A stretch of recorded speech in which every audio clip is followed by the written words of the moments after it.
नमस्कार। आज धर्म की इस खास पेशकश में आपका स्वागत है। मैं हूं स्वाति रायना। हम आपके लिए लेकर आए हैं महादेव के दुर्लभ रूप। कहीं चार मुख वाले शिव के होते हैं दर्शन, तो कहीं अष्टभुजाधारी हैं भोले भंडारी। तो सबसे पहले आपको ले चलते हैं हमीरपुर, जहां चौमुखा महादेव के अनोखे रूप करते हैं भक्तों का कल्याण। कहते हैं इस मंदिर में मौजूद तीरों को भी महादेव की चमत्कारी शक्तियां प्राप्त है, जिनके सामने मांगी गई हर मुराद हो जाती है पूरी।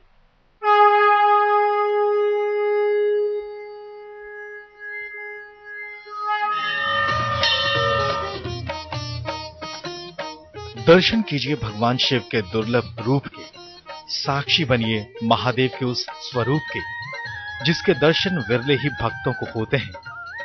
भोलेनाथ का ये रूप आपका जीवन सफल कर देगा, हर मनोकामना पूरी कर देगा।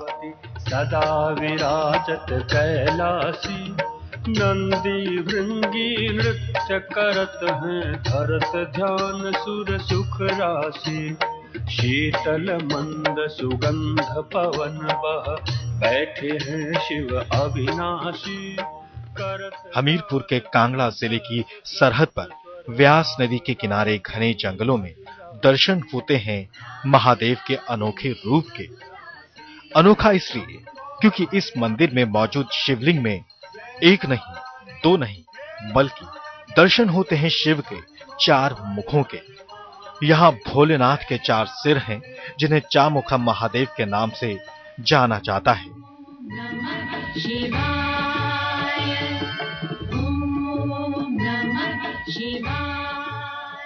इस मंदिर में दर्शन करने भर से भक्तों को महादेव के साक्षात दर्शनों का सौभाग्य मिल जाता है। यह मंदिर याद दिलाता है पांडवों की। यह मंदिर सुनाता है कहानी द्वापर युग की, अर्जुन की शिव भक्ति और उसके पराक्रम की। कहते हैं अज्ञातवास के दौरान का कुछ समय पांडवों ने इस स्थान पर व्यतीत किया था, जिसकी गवाही देते हैं मंदिर में मौजूद पत्थर। मान्यता है कि हिमालय में तपस्या कर रहे ऋषि मुनि राक्षसों के आतंक से परेशान थे। परेशान ऋषि मुनि भगवान शिव के पास अपनी समस्या लेकर पहुंचे। तब भोले भंडारी ने अज्ञातवास गुजार रहे अर्जुन को 6 चमत्कारी तीर दिए और राक्षसों का वध करने को कहा। अर्जुन ने भगवान शंकर के कहने पर उन राक्षसों का वध कर दिया, लेकिन युद्ध में अर्जुन ने 2 ही तीरों का इस्तेमाल किया। बाकी 4 तीर आज भी मंदिर के पास जमीन में दबे हुए हैं। ये अर्जुन के द्वारा उस समय के हैं जब उन्होंने 2 राक्षसों का यहाँ पे वध किया था। जहाँ पे ये तीर लगे हैं उनके बीच में पांडवों ने एक मंदिर का निर्माण किया था, जो हमारे सामने है, और इसके बीच में यहाँ पे भगवान शिव की 4 मुखी पिंडी है। मंदिर के चारों तरफ ये तीर मौजूद हैं, जिनके बीच महादेव का स्वयं भू रूप विराजमान है। कहते हैं ये महादेव का वही स्वरूप है जिसमें महादेव ने युद्ध के बाद अर्जुन को दर्शन दिया था। इस मंदिर में शिवलिंग के साथ साथ इन 4 तीरों में भगवान शिव का वास माना जाता है। ये तीर जमीन में कितने अंदर हैं, ये तो किसी को नहीं पता, लेकिन मान्यता है कि इनके सामने मांगी गई मुराद, हर मुराद पूरी होती है। इस शिवलिंग की महिमा कुछ इस कदर है कि यहाँ अपना शीश नवाने, इसके दर्शन करने के लिए दूर दूर से भक्त आते हैं। लेकिन सबसे ज्यादा वो लोग आते हैं जिनके आंगन से किलकारियां रूठी हुई हैं। कहते हैं यहाँ जो सच्चे दिल से पूजा करता है, शिव उसकी संतान प्राप्ति की इच्छा पूरी कर देते हैं। मंदिर ही एक ऐसा मंदिर है जहाँ पे आपको भगवान शिव के 4 मुख देखने को मिलेंगे। इस मंदिर में महिलाएं विशेष तौर पे पूजा अर्चना करने के लिए आती हैं, और वो भी जो पूरे श्रद्धा भाव से जो मन्नतें मांगती हैं वो उनकी हमेशा पूरी होती हैं। वैसे तो साल का हर दिन पावन और मनोरथ पूर्ण करने वाला होता है, लेकिन सावन मास में यहाँ के दर्शन का पुण्य कुछ अलग ही है। शिव के प्रिय मास में अगर चामुखा महादेव के दर्शन कर उनका आशीर्वाद मांग लिया जाए तो जीवन आनंद से भरा रहता है। नवनीत बत्ता, हमीरपुर, आज तक। हमीरपुर में 4 मुख रूप में होते हैं महादेव के दर्शन, तो वहीं मंदसौर के अष्टमुखी पशुपतिनाथ मंदिर में, जिन्हें मनोकामना के महादेव के नाम से भी पुकारा जाता है, वहां पर कहते हैं कि शिव के इन रूपों में न केवल शिव के संपूर्ण जीवन को देखा जा सकता है, बल्कि हर मनोकामना के पूर्ण होने का आशीर्वाद भी मिल जाता है।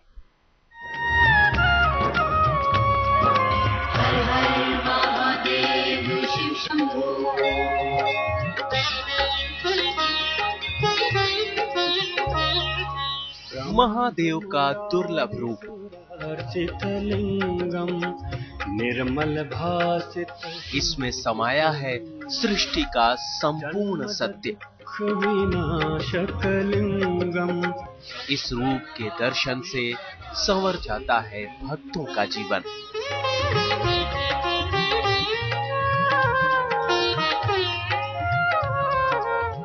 देवों के देव महादेव का ये रूप आपने पहले शायद कभी नहीं देखा होगा।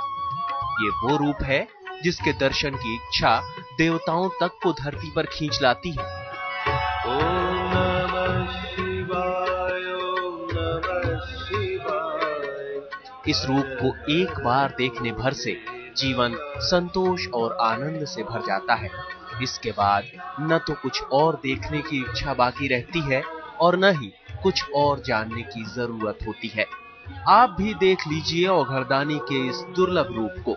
इस मूरत में दिखती हैं भगवान की 8 सूरत। ये प्रतिमा अष्टमुखी है, यानी इसमें भगवान शिव की 8 अलग अलग भाव भंगिमाओं वाले चेहरे और उनके जीवन के चारों पड़ावों के दर्शन किए जा सकते हैं।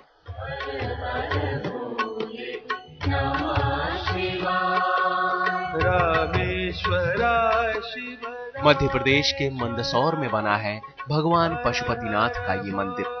कहा जाता है कि दुनिया भर में पशुपतिनाथ की 8 मुख वाली ये अकेली प्रतिमा है। इस मूर्ति में जहां एक तरफ महादेव का बचपन दिखता है, जिसमें उनके घुंघराले बाल और मोर पंख धारण किया हुआ है, वहीं किशोरावस्था, प्रौढ़ावस्था और वृद्धावस्था में पहुंचे औघड़दानी के भी दर्शनों का सौभाग्य मिलता है। अद्वितीय मूर्ति है। दूर दूर से दर्शनार्थी आते हैं भगवान के दर्शन करने को। इस मूर्ति में विशेषता यह है कि इसका जो पूर्वाभिमुख है, 8 मुंह है, 8 मुंह का वर्णन अलग अलग किया गया है। 8 मुंह के भाव अलग अलग बताते हैं। पशुपतिनाथ की प्रतिमा स्वयंभू है। भगवान की ये कहानी जुड़ी है उदाजी नाम के एक धोबी से। 1500 साल पहले उदाजी शिवना नदी के किनारे एक बड़े से पत्थर पर रोज कपड़े धोया करता था। एक दिन उसे सपने में भगवान शिव ने दर्शन दिए और कहा कि वो उनके सिर पर कपड़े धोना बंद कर दे और उन्हें कहीं स्थापित कर दे। कहते हैं जब पत्थर वाले स्थान की खुदाई की गई, तब वहां से निकले पशुपतिनाथ, जिनका वजन था 48 क्विंटल। करत गान गंधर्व सप्त स्वर राग रागिनी मधुरा से। शिवना नदी के किनारे बने इस मंदिर में मंदसौर ही नहीं, दूर दराज के इलाकों से भक्त आते हैं और भगवान के दर्शन कर मोक्ष पाते हैं।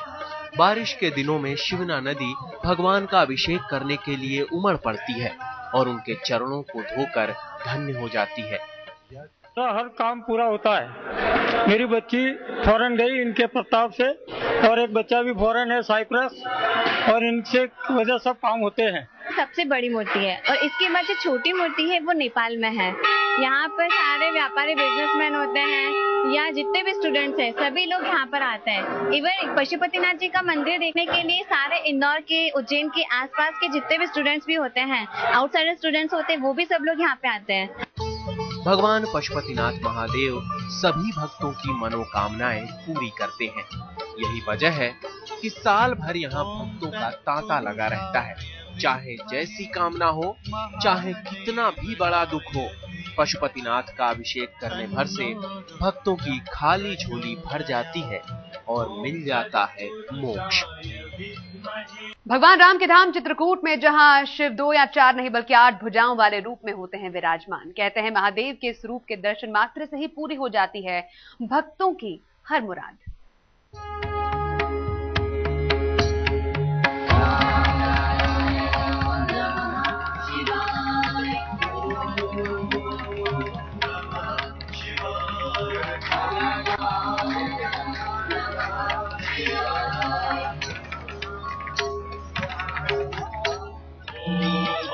5 मुख,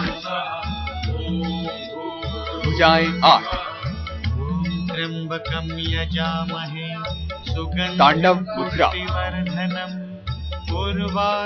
क्रोधित शिव, महादेव का दुर्लभ रूप। दर्शन भर से मनोरथ पूर्ण। शिव का सबसे चमत्कारी और दुर्लभ रूप है ये रूप आपने पहले शायद ही कभी देखा हो, कभी सुना हो।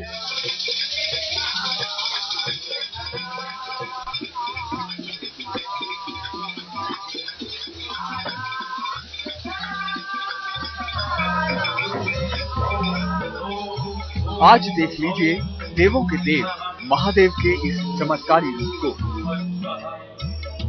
त्र्यंबकं यजामहे सुगंधिं पुष्टिवर्धनम् उर्वारुकमिव बन्धनान् मृत्युर्मुक्षीयमामृतात्। क्योंकि इसके दर्शन मात्र से हो जाता है भक्तों का बेड़ा पार।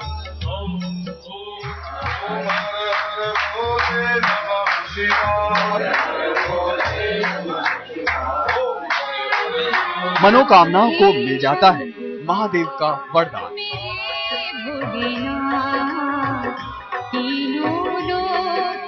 आपने पंचमुखी महादेव के दर्शन किए होंगे, शिवलिंग की पूजा भी की होगी,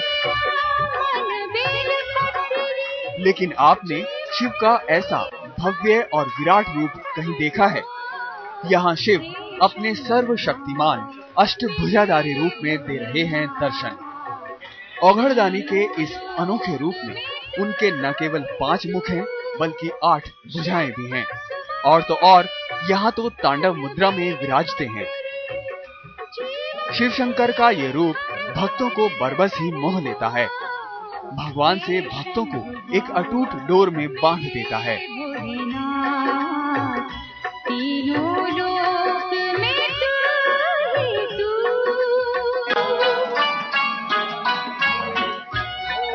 कहते हैं सृष्टि के संहारक का यही असली और सबसे चमत्कारी रूप है।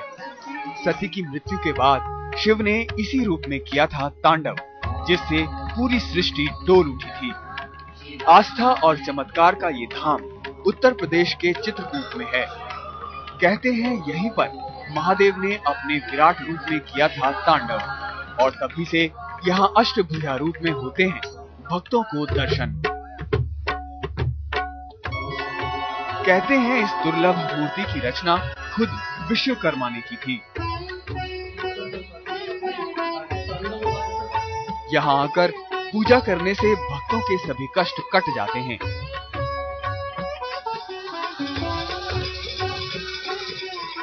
जिन भक्तों की कुंडली में अकाल मृत्यु का दोष होता है, वो अगर यहाँ आराधना कर लें तो उनके जीवन से ये भय हमेशा के लिए दूर हो जाता है।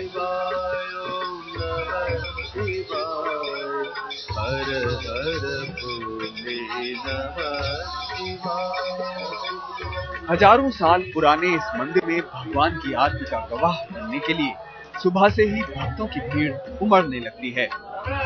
आंखें बंद कर दोनों हाथ जोड़कर भक्त मांगते हैं महादेव का आशीर्वाद। जिनकी कामना पूरी होती है वो पूरी धूमधाम से भगवान का गुणगान करने के लिए आते हैं और अपनी नैया पार लगाने का वरदान लेकर जाते हैं।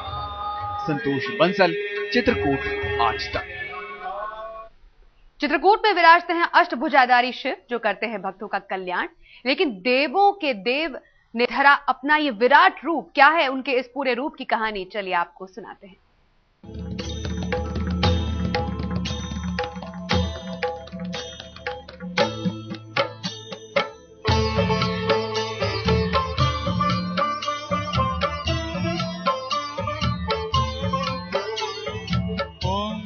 शिव का नाम कर देता है बेड़ा पार। उनकी आरती की लौ से भर जाती है जीवन में रोशनी।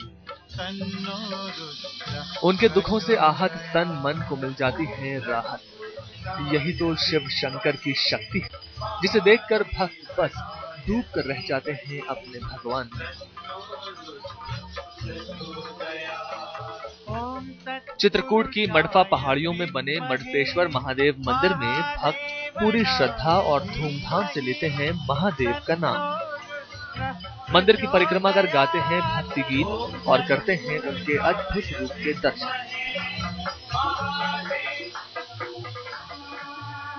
यहाँ महादेव तांडव मुद्रा में दिखते हैं, समाधि में लीन दिखते हैं, 5 मुख 8 भुजाओं वाले विराट रूप में दर्शन देते हैं।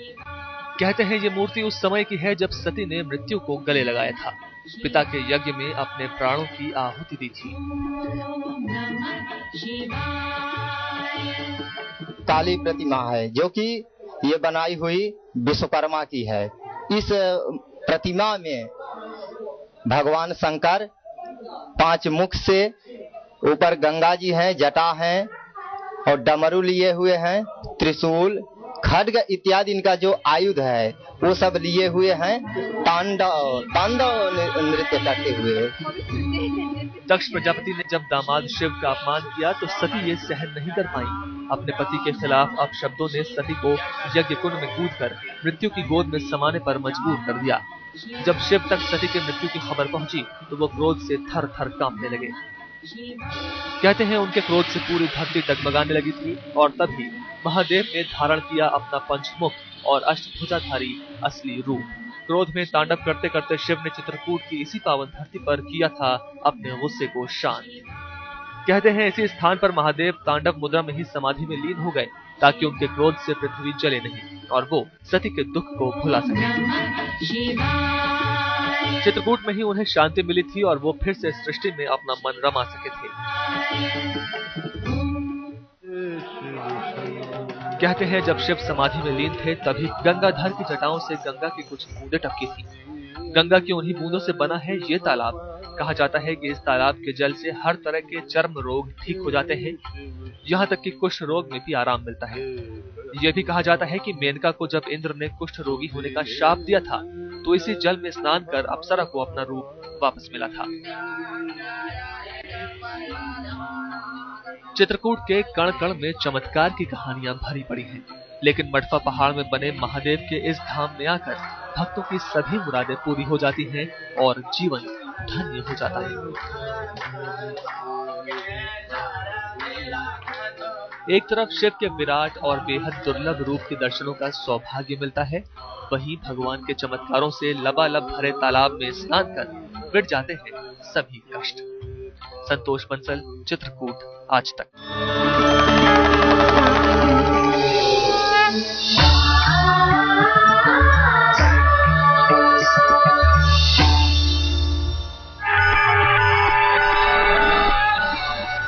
प्रणाम मेरे भाई बहन। आज का मंत्र कल्याण मंत्र, इसका प्रयोग करते हैं चिंता नाश करने के लिए। ऐसे तो शास्त्रों में लिखा है चिंता कभी न कभी लगी रहती है, लेकिन चिंता को नाश करें।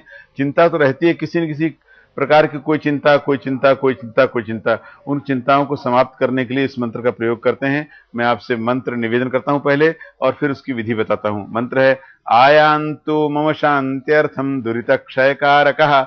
इस मंत्र का अर्थ है कि भगवान जी हमारी चिंताएं हैं उन्हें आप दूर करिए, समाप्त करिए। हमारी चिंता, कोई प्रकार की चिंता हो हमारे मन में न रहे, हमारे घर में न रहे, चिंता हमसे दूर चली जाए। इस मंत्र को प्रत्येक दिन संध्या समय, शाम का समय जब होता है 5 से 7 बजे के बीच का समय संध्या समय होता है, उस समय उत्तर को मुख करके बैठ जाएं और 9 दिन तक लगातार प्रत्येक दिन 7 बार इसका उच्चारण करें, बहुत शांत भाव से उत्तर मुख करके। तो आप देखेंगे आपकी चिंताएं एकदम से धीरे धीरे दूर हो जाएंगी, आप चिंता मुक्त हो जाएंगे। मंत्र एक बार मैं पुनः निवेदन करता हूं। मंत्र है आयान्तु मम शान्त्यर्थम दुरित क्षयकारकः। मित्रों, हम कामना करते हैं आप इस मंत्र का जप करें, उच्चारण करें और आपके मन से चिंता दूर चली जाए और आप चिंता मुक्त हो जाएं।